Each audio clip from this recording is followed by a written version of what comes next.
Good evening and welcome to the Week in Review. I'm Paris Schutz. We'll be joined by our Week in Review guests in just a moment, but first, some of today's top stories. R. Kelly's infamous and explicit underage sex tape took center stage at his federal criminal trial in Chicago today. Jurors watched clips from the video, which is alleged to show Kelly having sex with a then 14-year-old girl who would later become his goddaughter. Observers were shielded from viewing the video, but could hear audio from it in the courtroom. Kelly is on trial for federal child pornography and obstruction of justice charges, and we'll have much more on this in just a moment. The city's Christopher Columbus statues should stay down for good. That's the recommendation today from Mayor Lori Lightfoot's Commission on Monuments. The commission was put together in 2020 after protesters and police clashed outside the Columbus statue in Grant Park. That monument and another in Chicago's Little Italy neighborhood were subsequently removed pending the outcome of this report. The commission recommends the removal of 13 statues and monuments in all as part of a racial healing and historical reckoning project. In March, Lightfoot said the Columbus statues would return to their pedestals, but she declined to tell WTTW News today whether or not she has changed her mind after the commission's recommendations. And you can read the full report on our website. The Chicago Sky face a do-or-die Game 2 in its best-of-3 series with the New York Liberty. The defending WNBA champs were heavily favored to win the series, but lost Game 1 to New York 98-91. And to complicate matters, star Kalea Copper left practice today with what appeared to be a leg injury. No word on her official status. Game 2 is tomorrow at Wintrust Arena. And you don't need me to remind you, the Air and Water Show takes off this weekend. We caught a few Blue Angel formations during practice over Chicago's North Side today. The show runs over the lake off of North Avenue Beach between 10 a.m. and 2 p.m. both Saturday and Sunday, although a 70% chance of thunderstorms could rain on the parade tomorrow. And be safe, everybody, especially if you're going to be watching out in the water. And now to our Week in Review panel. Joining us are Mallory Vorbroker of WLS-AM 890, Craig Dellamore of WBBM News Radio, Becky Vivi of Chalk Beat Chicago, and Sonia Mogi of CNN. And let's get right to it. First tonight, Republican nominee for governor Darren Bailey doubles down on calling Chicago a hellhole, saying Chicagoans think so too. Take a look. Actually, I believe they do because it's unsafe. But it's going to change. Chicagoans deserve better. I call it out, friends, and you know that. Craig Dellamore not only doubling down, tripling down, quadrupling down. Is there a method to his madness? Sometimes you wonder, because you would think that the way to get elected is to give yourself fewer questions that you don't want to answer, and keep continuing to call Chicago a hellhole just focuses on that. I don't think that I don't know that that's working for him. Certainly, people in Chicago were saying this isn't really going to work out for him, but then he's not aiming his campaign at people in Chicago. Sonia Mogi, you're based in New York. You were in Chicago covering R. Kelly this week. Does Chicago seem like a hellhole to you in your experience? Yeah, look, to me, I thought it was just an incredible city. It was beautiful. I loved getting to be there in the summer. Usually I've been there in the winter time.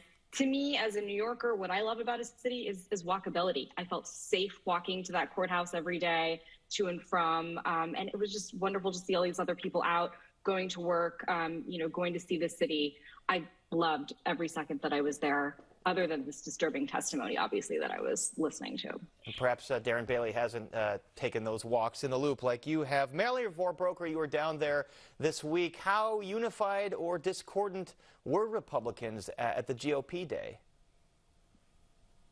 Republicans gathered to try and show unity. However, for example, the Illinois House Speaker, Jim Durkin's speech, he was not referring to Bailey at all by name, but he says that Durkin says he respects the ticket and will support the ticket up and down.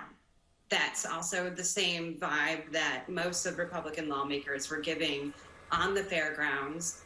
And Bailey's campaign and Bailey himself is sticking by his comments. I would say Republicans are clouded by the controversy surrounding Bailey, and the question is, how do they get out from under it? Becky Vivi, you've covered politics in Chicago for a while. Have you ever seen it where party officials refuse to explicitly endorse the top of their own ticket? Well, there's always been inter-party squabbles here in Illinois, even in the Democratic Party. So I think that it's not unusual to see this kind of play out. On the GOP side, frankly, nationally, the whole Republican Party has a bit of an inter-party crisis because of, you've got Trump supporting Republicans and you have more traditional establishment Republicans, and I think that is certainly what's playing out here in Illinois as well. Obviously, Bailey was not sort of, I guess, the conventional front runner during the primary, but he certainly, carried it. And I think now the question is, how does he appeal to the middle? And Dan Brady, a candidate for Secretary of State on the GOP side, trying to appeal to the middle by saying he doesn't remember who he voted for in 2020. Craig Dellimore, is that his only path, or any Republican's path to victory in Illinois, is by perhaps just not remembering who they voted for? I think that's a hard one to take, but I think avoiding commitments to either the national Republicans or, frankly, to Darren Bailey is probably a path, because Bailey continues to tack to the right, and on so many topics. Remember, he apologized for his comments about the Holocaust. Then, like a couple of days later, doubled down on those. So even his most controversial statements, he still makes them. So I think that smart Republicans are just kind of playing it down the middle. But more importantly for him, for Bailey, is where the money is going or not going right now. And he is not getting the kind of donations that he really needs. No, not getting some of those big donations that he or Richard Irvin got in the primary, or although Dick Uihlein, conservative mega donor, is donating to a PAC that is against Pritzker. So there is that. Mallory, on the Democratic side, Robin Kelly, the former chair of the Illinois Democratic Party, the congresswoman, she was not at their unity breakfast. How discordant is that party? They're trying to unify around their new party chair, which is Rep. Lisa Hernandez. Pritzker showed a lot of support for her. Obviously, he's handpicked, so why wouldn't he? But Robin Kelly is also saying, and I'm sure you saw the statement, she's focusing on getting the votes needed to win in her district, and they're moving forward as a unified party. And meanwhile, gubernatorial candidates, the news leaked this week that they've agreed to 2 debates. Neither of them will be here at WTTW. We are having a candidate forum. We do invite both gubernatorial candidates. Craig Dellimore, when and where will these debates be, and will both candidates be there? I'll be honest with you. I don't know exactly when they will be, but I know at least one of them is downstate. Right now, because everything is online, because and I believe, Craig, everything one's at Illinois State, as you mentioned, then the other one's going to be at WGN. Yeah. And because so many things are able to be seen by everyone, I don't think it matters as much, more about how we cover them. But 2 is, in some ways, maybe more than I would have expected. Governor Pritzker can play hold the ball pretty much all he wants, as long as Bailey is struggling to get his message out. So even those debates they'll be interesting, but I don't think that Pritzker is anxious to debate any more than he has to. Certainly, if polling is correct, if he has a big lead and a good chance to win, it would seem that he wouldn't have that much to gain from debating. But as I said, WTTW, along with WBZ and Sun Times, we have a candidate forum, and the gubernatorial candidates are invited. So we're still working on that. Let's move over to the R. Kelly trial. Sonia, today the infamous Jane explicit video was shown to jurors today. They kind of curtained it off so observers in the courtroom couldn't see it, but they could hear it. What do you believe observers and jurors saw and heard in that video? Yeah, look, first I want to preface this by saying I was not in court today. I've been in court all week, though, as prosecutors described that video, as Jane herself described that video. And prosecutors and Jane both said that some of the video, pardon me, this is incredibly graphic and disturbing, but, shows R. Kelly urinating on her, It shows them doing sexual acts short of intercourse, where she repeatedly talks about, her 14-year-old body parts, as she put it. She said that R. Kelly told her to talk about her 14-year-old genitalia. And that is captured in the audio in this video, is what prosecutors said, what Jane said, and some of my colleagues who are in the courtroom today. So, these arguments that the defense team are going to make about, oh, well, this wasn't him in the video, or, oh, what's her age really in that video? Now you have this witness who 20 years ago denied under oath to a grand jury that was her in the video, that she had, a sexual relationship with R. Kelly as a minor. Now she's on that stand, reversing that testimony. This is a big moment. All these days that she's going to be on the stand, it's a big deal. And of course, 20 years ago, that was the Cook County trial, and the defense strategy has been to perhaps impugn her credibility, asking her, well, why didn't you say it then 20 years ago? Why are you coming forward now? What kind of witness has she been on the stand? She has been very even keel, but obviously has emotional moments. This is incredibly emotional for any survivor of abuse to get up there and testify about. Sometimes people feel re-victimized having to testify about these types of things. So, when I covered the R. Kelly trial in Brooklyn federal court last year, one victim had a breakdown and ended up not testifying because she was just in such bad state about just the prospect of having to face R. Kelly in court again. So I'll never forget the moment that Jane was brought into court yesterday. She was wearing a white blazer. I'm not allowed to talk about her hair or, really what she looks like, but I will never forget, I kept my eyes locked on her and on R. Kelly. They didn't lock eyes. He kept his eyes down to his defense table, and she just kept her eyes on that assistant U.S. attorney. The only time she looked at him yesterday was when she was asked to identify him in court. So undoubtedly very difficult for her to look at him. But look, what she told the court, the reason why she had a different story 20 years ago, she loved him. She was 14, 15, 16 years old when they had that sexual relationship. But she loved him, and she also feared him. He was powerful. He was the only source of income for her family at one point. Her father was a guitar player. Her aunt, Sparkle, had a recording contract with R. Kelly. Her whole life was sort of wrapped up in this man. And she was afraid, and he had power over her. Which is why the enterprise he ran has been described as sort of a cult. And you mentioned the Brooklyn federal trial that you covered. He was, of course, convicted of racketeering and trafficking and other charges in that. There was the Cook County trial recently. He was convicted. To remind viewers how this trial is different from those cases. What's so interesting about this trial is it has some of the same elements as the Brooklyn federal trial, in that, like you said, there is this enterprise of people he surrounded himself with who managed his business, who helped, pay money to get things handled, to maintain his image. And we heard a lot about that enterprise in the Brooklyn case. And we heard a little bit about Daryl McDavid and, Milton Brown, June Brown, as he's known, in that case. But now we're really hearing about this very tight-knit group of people. And Daryl McDavid's defense, by the way, is that he was simply listening to the advice of his lawyers, that his lawyers believed, that Daryl believed, and even, that Jane's family believed that she didn't have a sexual relationship with Robert. This is what he's saying, that he was lied to, that the attorneys were lied to by R. Kelly. So that's his defense, that he was listening to the advice of his lawyers, and thus should not be, facing these charges of receiving child pornography and obstruction. So, and Milton Brown is arguing that he, was merely an assistant. He didn't know what he was transporting or receiving.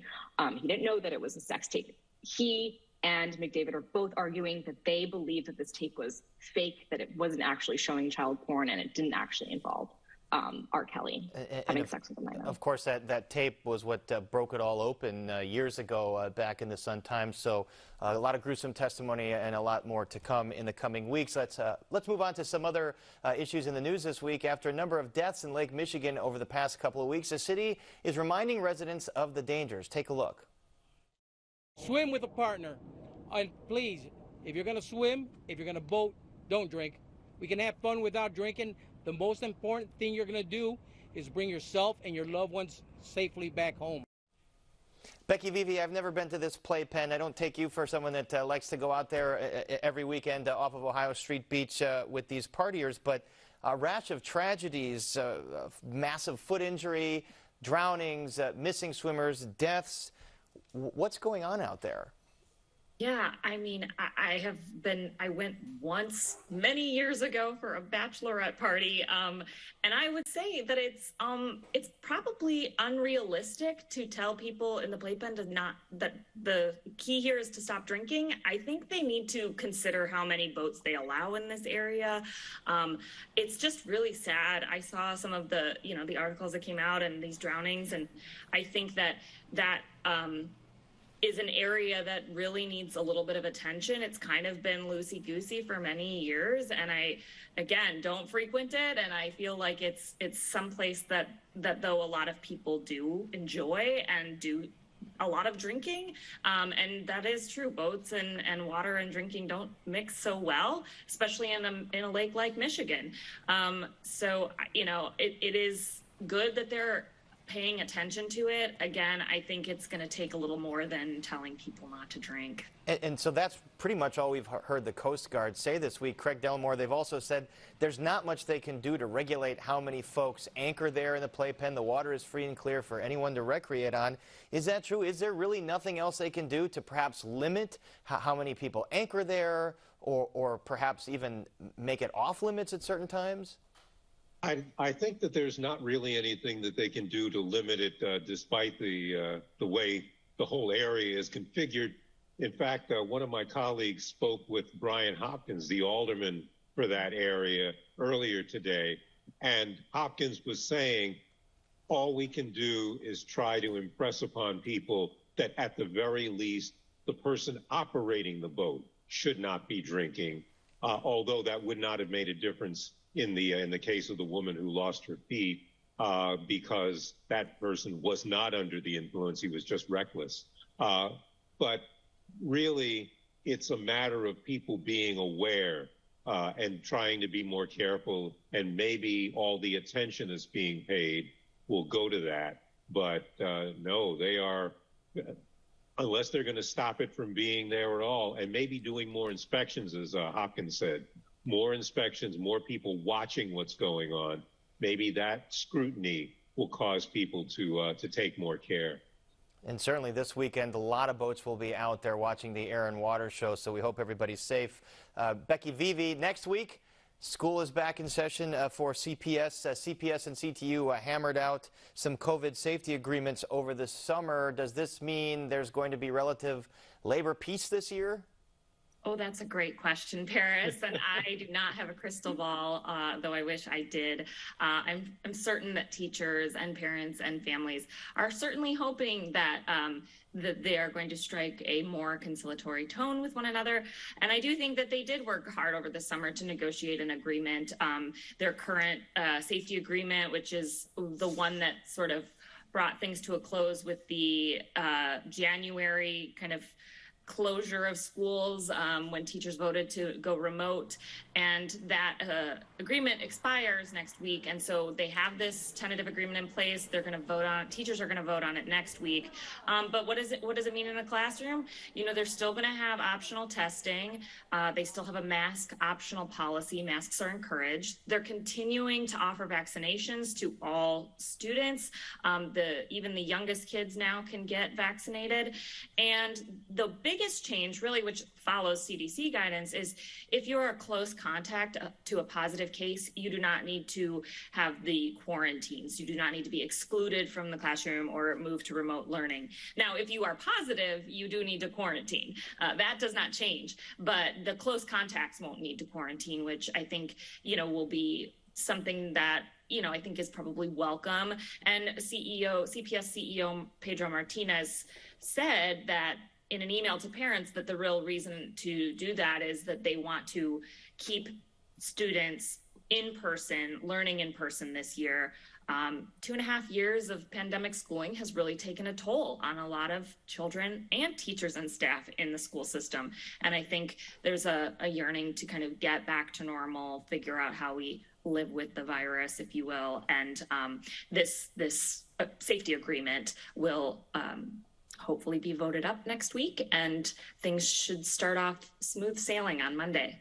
All right, well, let's imagine that, smooth sailing between CPS and CTU. It's really strained the system as well as CPS has lost lots of students over the last couple of years. I want to move on, Mallory, to this ComEd bribery settlement. I mean, they announced a long time ago that they were going to pay a settlement to electricity users because of the bribery scandal. It amounts to about $5 per customer, good for maybe one cup of coffee, but not much else. Are they getting off lightly here, given the fact that this was not a victimless crime here, these alleged bribery allegations? People paid a lot more for their utilities as a result. ComEd will continue to struggle to make up for the bribery scheme they're involved in that's tied to Madigan. I think this is a first step, but I think that there's more that could be done. Craig Delmore, what about that? Is ComEd out of the woods here with consumers with this small settlement, or do they need to do more? Because don't forget, we still have the agreements that they have with the municipalities to deliver that franchise agreement. They have to make their reports to the city council, to the mayor. So believe me, every time they walk into a room from now on, the question is going to be, how do we know you're not taking us again? How do we know? Certainly they're not going to get what they want from Springfield as much as they did before. So they will be paying, maybe not all at once, but they will be just having to deal with the aftermath of this for some time now, I think years. Certainly a lot of leverage for the mayor here in re-upping the franchise agreement between ComEd and the city. We'll see how that plays out. Craig, I'll stick with you here. Back to state news. Governor Pritzker and Democrats have talked about having a special session to pass gun restrictions, including a possible assault weapons ban. It would seem to be a no-brainer for them. It would seem like they have the votes with supermajorities, and it would seem like a good time because of the November midterms. How come nothing's happening on that front? I think because it's not as simple as just having a political majority. The issue of guns actually transcends party lines. It's more geographic than it is political. Yes, primarily Republicans seem to be against gun laws, but you go downstate and everybody's carrying a gun. So it's not that easy. They always get hung up on the definitions of what is an assault weapon and which guns are really hunting weapons. That's always a problem. And I think you just have too many philosophical differences. They will try it. They may even, in fact, get it. But there's going to have to be a lot of talking before they are ready to actually vote. Yeah, and in the past, you're right. I mean, the Democratic Party in Illinois hasn't been a monolith on guns. There have been Southern Illinois Democrats that were in favor of gun rights, and they really had to navigate that. But I don't know if it's quite the same as it was 10 years ago. Mallory Verbroker, there is a new administrative rule here where the Illinois State Police should have an easier time rejecting a FOID card application if they deem someone a clear and present danger. Could something like this make any kind of impact? I think if you take legislation and you move like Craig said, slowly and have longer talks, that these kinds of moves will make a difference in this issue. And Craig Delmore, how would this rule really change things? How would the Illinois State Police be able to reject a FOID card for someone like Robert Crimo in the Highland Park shooting? I don't know the exact wordings of it, but the idea is that more factors can be taken into account, whether it's age, whether it's what their history is. The problem, though, when you're dealing with FOID cards is that the system itself is still backed up. And so the complaint has been that the whole FOID card system needs to be overhauled. So right now, in some ways, the way they're keeping people from getting FOID cards is that, no one's getting them quickly. But as that ramps up, I think it'll just be a more efficient system. but you're still going to have complaints from people who are saying the system wasn't working even before. Certainly there's been a myriad of problems with the FOIA cards. Very quickly, anyone going to watch the Air and Water Show this weekend? Don't all raise your hand at once. I wish I was going to be in town for it, but I was going to tell you from the media room at the R. Kelly trial, we could see the practicing going on yesterday, and it got to the point of where people would be testifying, and you couldn't even hear it because the planes were going by so loudly. It looks like it's going to be. It would drown out some of that testimony. Well, unfortunately for that trial, it will not be around next week as it just starts and ends this weekend. And we're out of time, so our thanks to Mallory Vorbroker, Craig Delamore, Becky Vivi, and Sonia Mogi. Thank you so much for being here. And that is our show for this Friday night. Don't forget you can get Chicago Tonight and the Week in Review streamed on Facebook, YouTube, and our website, WTTW.com/news. And be sure to join us tomorrow night at 6 for Chicago Tonight, Latino Voices, and then immediately after that, Chicago Tonight, Black Voices at 6:30. And, of course, we're back at 7 o'clock all next week. And now for the Week in Review, I'm Paris Schutz. Thank you for watching. Stay healthy and safe, and have a wonderful weekend.